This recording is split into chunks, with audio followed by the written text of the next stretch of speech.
Señor Bartolomé, en el caso de Podemos Asturias, nunca nos preocupó si los bienes o nunca se paralizó ninguna PNL por una cuestión religiosa, ni muchísimo menos, sino que atendemos a la propiedad de ese bien.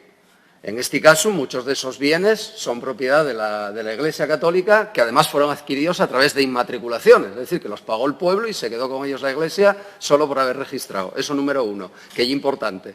Por lo tanto, no discutimos si son propiedad de la Iglesia o no, sino que son propiedad de un privado, vamos a poner así. Quiero recordar, por ejemplo, en Mártires de Valdecuna, donde la Iglesia hizo una actuación brutal que pone en peligro un monumento de esas características, que nosotros denunciamos, que la Consellería indicó ya al arzobispado, la Iglesia, quien corresponde al propietario, que lo vuelva a poner en su estado original y sigue sin atender. Es decir, no solo pon nada, sino que cuando interviene destruye parte del patrimonio y después encima no atiende las reclamaciones. Eso uno. Segundo, lo que usted plantea aquí lo compartimos y voy a referirme al punto 1. Compartimos mucho de ello.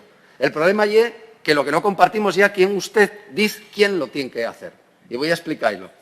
Me parecería perfecto que el arzobispado presentase una memoria económica detallada de las inversiones que realizó en estos bienes de su propiedad, que planteara una memoria detallada de las inversiones que plantea realizar, que nos cuente en qué estado se encuentre, que nos cuente qué uso y destino está haciendo, que nos presente un plan de actuación sobre ellos, puesto que ya es propiedad de ellos. De tal forma, eso iba a ayudar, evidentemente, a que desde el Gobierno de Asturias se pudiera trabajar en la conservación de unos bienes que son del pueblo asturiano y de la humanidad en general, porque son bienes del románico o del prerrománico asturiano, y que, sin embargo, están en propiedad de un privado que se los adjudicó a través de inmatriculaciones.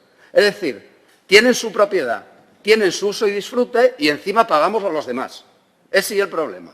Eso uno. Dos, y lo recuerda su grupo parlamentario. Mire, muchas veces que venimos desde Podemos Asturias aquí planteando iniciativas de algún tipo, lo que nos dicen siempre desde su grupo parlamentario, haber votado a favor de los presupuestos.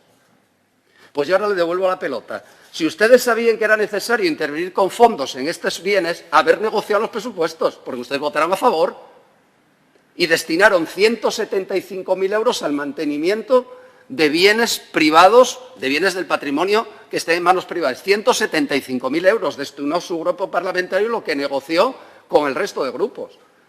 Entonces, cuando ustedes nos dicen haber aprobado los presupuestos, no, y ahora se la devuelvo a usted, la verdad, haber negociado bien los presupuestos, pero no sé qué negociaron. En tercer lugar, la comarca de la Sidra recibe una subvención de 3.325.000 euros de fondos europeos para un plan de sostenibilidad turística, donde cada ayuntamiento de la comarca de la Sidra mantuvo y marcó sus prioridades en este ámbito. Y no nos queda más remedio, evidentemente, que reconocer la importancia de respetar las decisiones municipales que les decidieron democráticamente. Entonces, el primer punto no lo podemos aprobar, no lo podemos apoyar. El segundo punto sí, nos parece bien. Nos parece bien, señor Bartolomé, que el Gobierno de Asturias impulse y fomente un plan, un itinerario turístico-cultural que ponga en valor y que dé a conocer. Nos parece bien. Por eso vamos a pedir la votación por puntos. El primer punto no lo vamos a apoyar, y lo digo, y cuál es el motivo fundamental, no porque no sea necesario, sino creo que el PIRU no va por ahí y que hay que tener en cuenta a la hora de negociar presupuestos, pero el segundo punto sí lo apoyaríamos, señor Bartolomé. Muchas gracias.